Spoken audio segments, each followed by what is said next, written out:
অনিমেষ এবং মাধবীলতা বসেছিল মুখোমুখি। অনিমেষ বলল, যত দিন যাচ্ছে তত এরা মানুষের শত্রু হয়ে উঠছে, কিন্তু এই শ্বাসরুদ্ধ পরিবেশ থেকে তো বের হওয়ার উপায় নেই। মাধবীলতা বলল, তোমার মনে আছে 67 সালে নির্বাচনের আগে পশ্চিম বাংলার কেউ ভাবতেই পারত না কংগ্রেস ক্ষমতা থেকে চলে যাবে। অনিমেষ মাথা নাড়ল, কিছুটা ঠিক। ততদিনে একটা প্রস্তুতি শুরু হয়ে গিয়েছিল আমাদের। আন্দোলনের ভাবনা তো ওই সময়েই। তোমার ভাবনাটা সঠিক নয়। বামপন্থী দলগুলোকে যুক্তফ্রন্ট করতে হয়েছিল কেন? কারণ তারা জানতো মানুষ তাদের ওপরে আস্থাবান নয়। প্রফুল্ল ঘোষ বা অজয় মুখোপাধ্যায়কে সামনে রাখতে হয়েছিল। অজয়বাবুকে দেখেই মানুষ ভোট দিল কংগ্রেসের বিরুদ্ধে। কিন্তু তবু যুক্তফ্রন্ট সরকারে টিকতে পারল না। তারপর আর একবার চেষ্টা করা হয়েছিল, সেটাও টিকল না। জরুরি অবস্থা জারি করা হয়েছিল বলেই কংগ্রেস ক্ষমতা থেকে সরে যেতে বাধ্য হয়েছিল। মাধবীলতা বলল, বামফ্রন্ট জিতেছিল মানুষের নেগেটিভ ভোট পেয়ে। প্রথম কয়েক বছর তো মানুষ বেশ ভালোই ছিল। এখন মানুষ হাসপাস করছে, অথচ কাকে ভোট দেবে তা বুঝতে পারছে না। দেখো, জলের চাপ বেড়ে গেলে সে নিজেই পাহাড়ের ফাটল খুঁজে নেয়। আমি তাই ও নিয়ে আর ভাবি না। অনিমেষের কথা শেষ হওয়া মাত্র উঠোনের দরজায় শব্দ হলো। মাধবীলতার সঙ্গে সঙ্গে উঠে গেল সেটা খুলতে। অর্ক মায়ের পাশ দিয়ে উঠোনে পা রেখে অনিমেষের দিকে একবার তাকিয়ে মায়ের উদ্দেশ্যে বলল, খেতে দাও, খুব খিদে পেয়েছে। দুপুরে কিছু খাসনি? অনিমেষ জিজ্ঞাসা করল। খেয়েছি। অর্ক ঢুকে গেল তার ঘরে। দাঁড়িয়ে দুটো কথা বলবে তার সময়ও নেই। এখন খাওয়া শেষ করেই বিছানায় পড়ে মরার মতো ঘুমোবে। অনিমেষ বিড়বিড় করল। মাধবীলতা কথা না বাড়িয়ে রান্নাঘরে গেল। গ্যাস জ্বালিয়ে খাবার গরম করতে লাগলো। হাত মুখ ধুয়ে পাজামা গেঞ্জি পরে অর্ক রান্নাঘরে এলো। কই দাও। কি ওটা? তোমাদের ট্রেনের টিকিট। সে কি, তুই যাবি না? ছুটি পাবো না, প্রচণ্ড চাপ। খামটা একটা কৌটোর উপর রেখে দিয়ে হাত বাড়ালো অর্ক। থালাটা দাও, দাঁড়িয়ে খেয়ে নিচ্ছি। এত তাড়া কেন? পিঁড়ি এগিয়ে দিল মাধবীলতা। বসে খা। পিঁড়ির উপর বাবু হয়ে বসল অর্ক। বসে হাসল। এখন কলকাতা শহরে আর কোনো বাড়িতে পিঁড়িতে বসে খাওয়ার রেওয়াজ আছে কিনা কে জানে। আছে কি নেই তা জানি না, আমার তো পিঁড়িতে বসে খেতে বেশ ভালো লাগে। মাধবীলতা হাসল। কিন্তু কাল ছুটি না পেলে 2 দিন বাদে ছুটির জন্য বল। বলবো, তবে লাভ হবে বলে মনে হয় না। আমি ভুল করেছিলাম। পার কেস 1 টাকা নিতাম। কোনো কোনো সময়ে কেস না এলে চিন্তায় পড়তাম। তাই ওরা যখন চাকরির অফার দিল তখন লুফে নিয়েছিলাম। তারপরই চাপ বাড়তে লাগলো। পার কেস যে টাকা পেতাম তা এখন মাইনের দ্বিগুণ হয়ে যেত। খাওয়া শুরু করলো অর্ক। বেশি লোভ করে কি দরকার, যা পাচ্ছিস তা থেকেও কিছু জমে যাচ্ছে। বাবা খেয়েছে, বসে আছে কেন? শুয়ে পড়তে বলো। ঘুম পেলে তো নিজেই শুতে যাবে। মাধবীলতা বলল, আজ এখানে কি হয়েছে শুনেছিস? তুই তো আবার কারুর সঙ্গে কথা বলিস না। শ্যামবাজারের মোড়ে বিশ্বজিতের সঙ্গে আমার দেখা হয়েছিল। ও ছেলেটা বেশ ভালো। সুরেন মাইতি যখন জালিয়াতি করেছিল তখন ওই ছেলেটাই বস্তির মেয়েদের ব্যাপারটা জানায়। মা, এইসব ব্যাপারে একদম আমি ইন্টারেস্টেড না। মাধবীলতা ছেলের দিকে তাকালো। কোনো মেয়ে বিপদে পড়লে আমি হাত পা গুটিয়ে বসে থাকতে পারবো না। খাওয়া শেষ করে উঠে দাঁড়ালো অর্ক। সেটা তোমার ব্যাপার। আমি অনুরোধ করব, ওই খাম থেকে টিকিট বের করে কখন ট্রেন ছাড়ছে তা দেখে রাখো। অর্ক কলতলা থেকে বেরোতে না বেরোতেই মাধবীলতার গলা শুনতে পেল। সে কি রে, কাল দুপুরবেলায় ট্রেন? আমি ভেবেছিলাম রাতের ট্রেনের টিকিট হবে। অর্ক ঘুরে দাঁড়ালো। টিকিট কাউন্টারের বাবুরা কম্পিউটার দেখে বলেছেন ওসব ট্রেনে কোনো জায়গা খালি নেই, তাই তিস্তা তোরসায় কাটলাম। তখন বাড়ি ফেরার সময় শিয়ালদা স্টেশনের পাশ দিয়ে আসার সময় কৌতূহল হলো। গিয়ে দেখলাম অর্ডিনারি স্লিপারের অর্ধেক আর এসি 3 টায়ারের 1/3 খালি পড়ে আছে। রহস্যের সমাধান ফেলুদাও করতে পারবে না। রাতের সব কাজ শেষ করে শুতে এসে মাধবীলতা দেখল অনিমেষ ঘুমে কাদা হয়ে রয়েছে। ওপাশের ঘরে অর্কও নিশ্চয়ই ঘুমোচ্ছে। আজ ওষুধ খেতে ভুলে গেছে সে। আজকাল ওষুধ না খেলে ঘুম আসে না। মাঝরাতে কাল দুপুরের জন্য সুটকেস গোছাতে লাগলো মাধবীলতা। শিয়ালদা থেকে ট্রেন ছাড়লো 10 মিনিট দেরিতে। এসি 3 টায়ারের টিকিট কেটেছে অর্ক। একটা কুপোতে 6 জন। অনিমেষের উল্টো দিকের একজন খাটো চেহারার হাসি হাসি মুখ ভদ্রলোক স্ত্রী ও কন্যাকে নিয়ে এসেছিলেন। যেচে আলাপ করলেন তিনি। কিছু মনে করবেন না, আপনাকে ওটা নিশ্চয়ই জন্ম থেকে বহন করতে হচ্ছে না। হেসে ফেলল অনিমেষ। না, গাড়ি ধাক্কা মেরেছিল তো। ওহ, কলকাতায় দিন দিন গাড়ির সংখ্যা বেড়েই চলেছে, কিন্তু রাস্তা তো আর বাড়ছে না। আমি বলি কমছে, হকাররা দখল করে নিয়েছে যে। ভদ্রলোক এবার হাত জোড় করলেন। আমার নাম Bharatchandra Dutta. Any question? No, সুন্দর নাম। এই মধ্যযুগীয় নামটা আমার পিতামহ নির্বাচন করেছিলেন। এই নাম যার, সে মাস্টারি ছাড়া আর কি করতে পারে বলুন।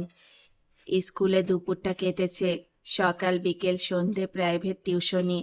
রোজগার খারাপ করিনি। 2টো মেয়ের বিয়ে দিয়েছি, এটি 3rd।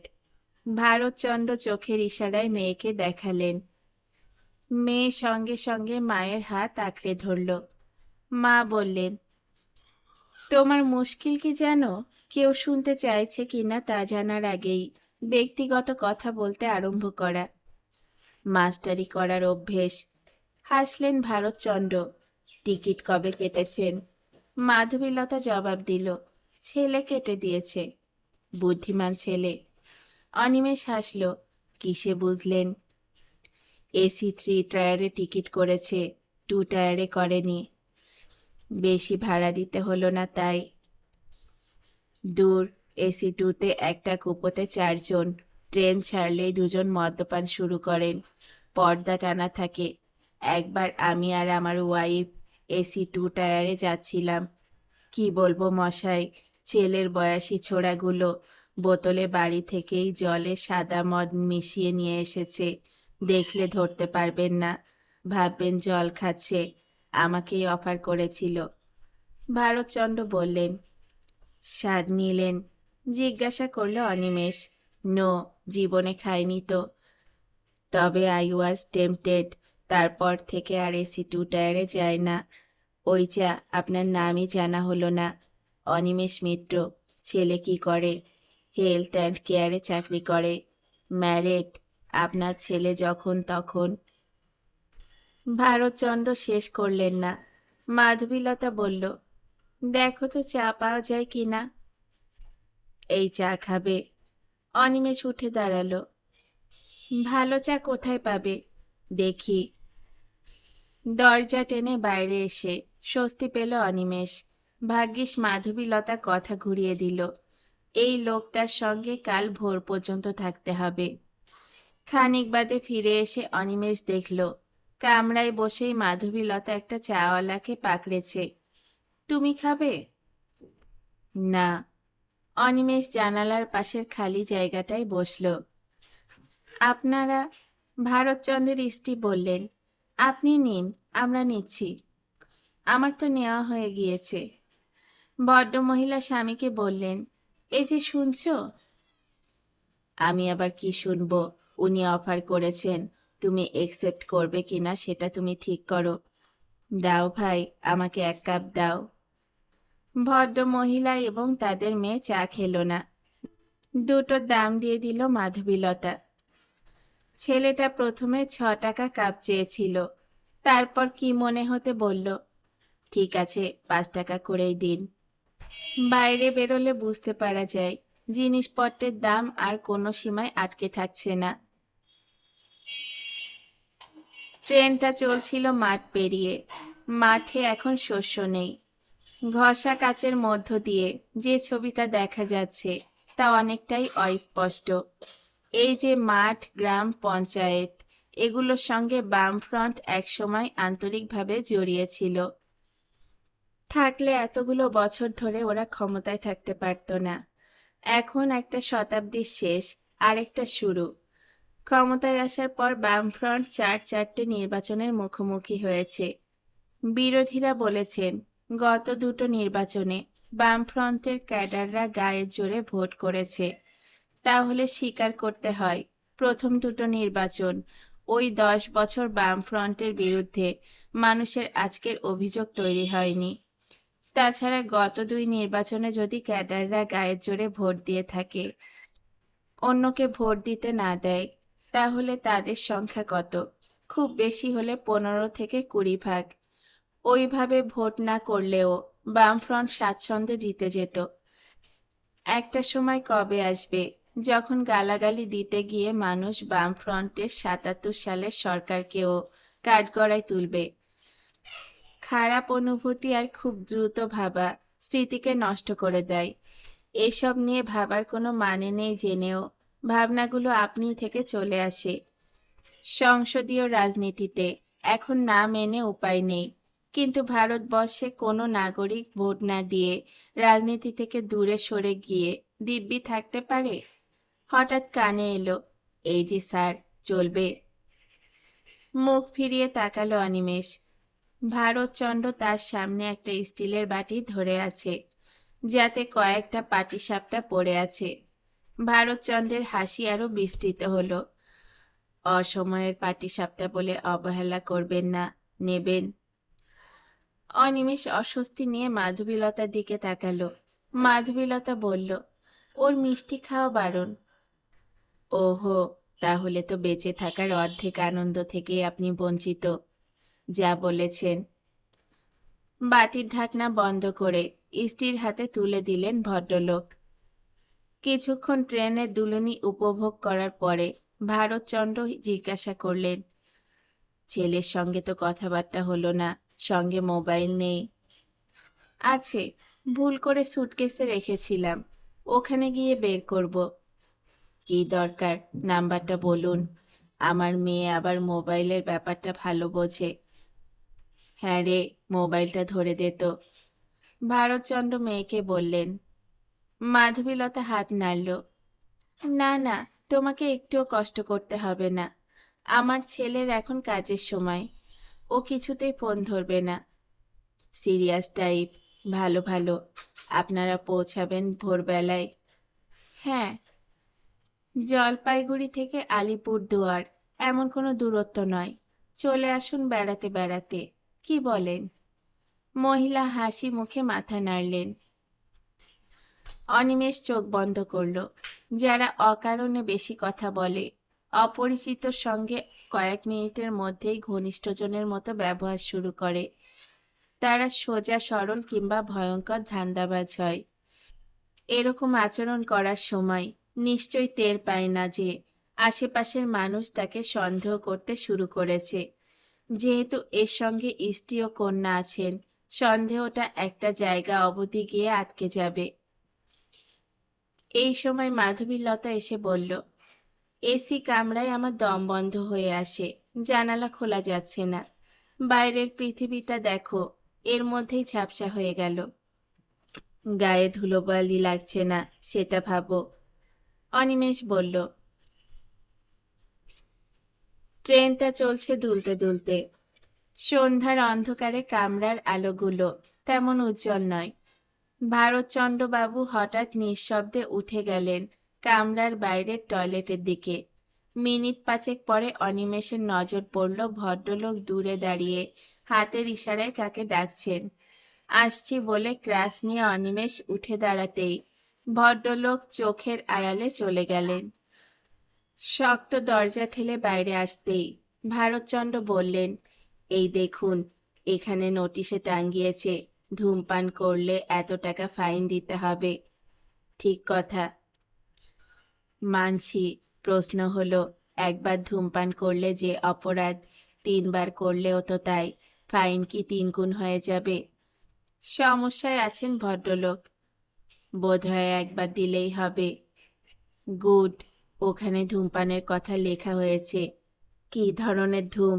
বিড়ি, সিগারেট, চুরুট, গাঁজা খাওয়াও তো ধূমপান। এটার ব্যাখ্যা আমি দিতে পারবো না। অনিমেষ বলল, এটা ধাঁধা না পাবলিক নোটিশ? আপনি বলুন। এসব নিয়ে মাথা ঘামাচ্ছেন কেন? বিরক্ত হলো অনিমেষ। সামনে পেছনে তাকিয়ে নিল ভারতচন্দ্র। আপনাকে সত্যি কথাই বলি, এই যে অফিসের পর বাড়ি এসে যখন বাথরুমে ঢুকি, তখন কিছুতেই পটি হতে চায় না। ওটা না হলে শরীর ফুলতে থাকে, আরাম করে শোয়া যায় না।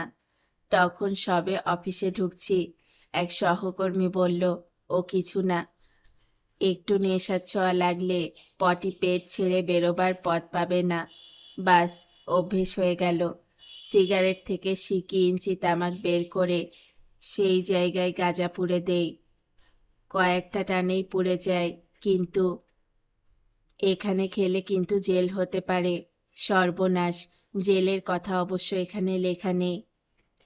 ড্রাই ড্রাগের মধ্যে পড়ে, গম্ভীর গলায় বলল অনিমেষ। কি যে বলেন, সর্বত্র পাওয়া যায়। আমি আর পারছি না। এই বাথরুমের ভেতরে ঢুকে থাকি, আপনি একটু দাঁড়ান ওখানে। কেউ ঢুকতে চাইলে বলবেন, লোক আছে প্লিজ। অনিমেষ বলল, ভেতর থেকে ছিটকেনি তুলে দিলেই তো হয়। ও, তাহলে তো ঘন ঘন ধাক্কাবে। ভদ্রলোক হুট করে টয়লেটের দরজার ফাঁক গলে ভেতরে চলে গিয়ে ওটা বন্ধ করে দিলেন। একটা লোক গোটা দিনে কোনো নেশা না করে শুধু বিকালের পরে সিকি গাঁজা খায়, ভাবা যায়? তিনি কোথায়? পেছন থেকে ভেসে আসা মহিলার কণ্ঠে মুখ ফেরালো অনিমেষ। ভারতচন্দ্রবাবুর স্ত্রী দাঁড়িয়ে আছেন। বাধ্য হয়ে ইশারায় টয়লেটটা দেখিয়ে দিল অনিমেষ। ভদ্রমহিলা দরজার গায়ে পৌঁছে অন্যদিকে মুখ ফিরিয়ে বললেন, আপনি যেতে পারেন। খুশি হলো অনিমেষ চলে আসতে পেরে। এসে দেখল মাধবীলতা একটা বই পড়ছে। ভারতচন্দ্রবাবুর মেয়ে চোখ বন্ধ করে গাড়ির তালে ঢুলছে। সে মেয়েটিকে বলল, বসে কেন, শুয়ে পড়ো তুমি।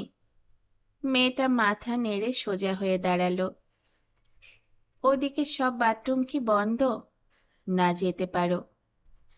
মেয়েটি চোখের আড়ালে যেতেই অনিমেষ ঘটনাটা ঝটপট মাধবীলতাকে জানিয়ে দিল। বড় বড় চোখ করল মাধবীলতা। সে কি, দেখে বোঝাই যায় না। প্রত্যেক মানুষের হয়তো এরকম নিজস্ব ব্যাপার থাকে। তোমার কি আছে? অনিমেষ হক চকিয়ে গেল। তারপর বলল, যা তোমার নেই। সেটা কি? ভেবে বের করো। জীবনের সব প্রশ্নের উত্তর লিখে কেউ একটা মানেই আজ অবধি বের করতে পারেনি। কথা বলতে বলতে অনিমেষ দেখল ভারতচন্দ্রবাবু ভেতরে ঢুকে তাকে ইশারা করছেন কাছে যাওয়ার জন্য। বাধ্য হলো অনিমেষ। ভারতচন্দ্র বললেন, 100 টাকা ফাইন নিত। বুক ফুলিয়ে দরজায় দাঁড়িয়ে প্রকৃতি দেখে খেয়ে নিলাম। ভয় পেয়ে মশাই, আর একটা সিগারেট যখন খেয়ে নিলাম, ডাবল লোকসান। সে কি, কে নিল? গৃহকর্ত্রী। মাঝে মাঝে কয়েকবার শখ করে এই সময় তাকে 2-3টে টান দিতে দিয়েছি কলকাতায়। সন্দেহ করে ঠিক চলে গিয়েছে বাথরুমে। আমারটা শেষ করে ফেলেছিলাম, আর একটা বের করে দিতে হলো। ভারতচন্দ্র খুব বিরক্ত। একটা সিগারেটের ওইটুকু গাঁজার দাম 100 টাকা। মাথা নাড়লেন ভারতচন্দ্র। যেখানে সেখানে ও জিনিস পাওয়া যায় না, টাকা ফেললে তো আর লোভ হবে না। আর 100 কেন, তার বেশিও রাখা যেতে পারে। বেঞ্চিতে বসে গজগজ করলেন ভারতচন্দ্র। ভদ্রমহিলা ফিরে এলেন, মুখে লালচে ভাব। ভোর 4:30-র সময় ঘুম ভেঙে গিয়েছিল। অনিমেষ নিশ্চয়ই ভাবল মাধবীলতা মাঝখানে, ওপরেরটা খালি, ওপাশেরটার নিচে বাবা, মাঝখানে মা, উপরে মেয়ে। ট্রেন যখন নিউ জলপাইগুড়ি ছেড়েছে, অনিমেষ উঠল। আবার বাথরুমে গিয়ে ফ্রেশ হয়ে নীরবে মাধবীলতাকে তুলল। আর বড় জোর 25 মিনিট, ওদের ঘুমাতে দাও। পুরো ট্রেন ঘুমোচ্ছিল, কিন্তু বাণীনগর স্টেশন থেকে আচমকা ব্যস্ততা ছাড়ালো কামরায়। দেখা গেল জলপাইগুড়ি শহরে নামার লোক অনেক রয়েছে। অনিমেষ দরজায় এসে দাঁড়িয়েছিল। ভোরের ঠান্ডা বাতাসের ছোঁয়া পেয়ে হঠাৎ এত বছর পরেও তার শরীরে অদ্ভুত এক অনুভূতি হলো। সমস্ত আকাশ, রোদ এখনো গায়ে না পাওয়া গাছেরা, ভেজা ঘাস যেন বলতে লাগলো, আহ কি ভালো, কি ভালো। চোখের সামনে চায়ের বাগান, ধান ক্ষেত, দূরের হাইওয়ে যেন ময়নাগুড়ি। ধূপছড়ি স্বর্গ ছেঁড়া হয়ে ডুয়ার্সে চলে গিয়েছে যে রাস্তা, সে যাতায়াত করেছে কতবার তার হিসেব নেই। যেন বুকের গভীর থেকে গভীরতর অংশ থেকে আচমকা বেরিয়ে এসে ওইখানে শান্ত হয়ে শুয়ে আছে। মাধবীলতা পাশে এসে দাঁড়িয়েছিল। অনিমেষ বলল, দেবী চৌধুরানীর মন্দিরটা এখান থেকে স্পষ্ট দেখা যাচ্ছে না। একদিন রিকশায় চেপে দেখে যাব। ট্রেন থামল। Jalpaiguri road station. কুলিরা একটু হতাশ হলো। ওরা বেশ ভারী হওয়া সত্ত্বেও মালপত্র নিয়ে বেরিয়ে এলো রিকশা পর্যন্ত। কোথায় যাবেন বাবু? হাকিমপাড়া টাউন ক্লাব মাঠের কাছে, উঠুন।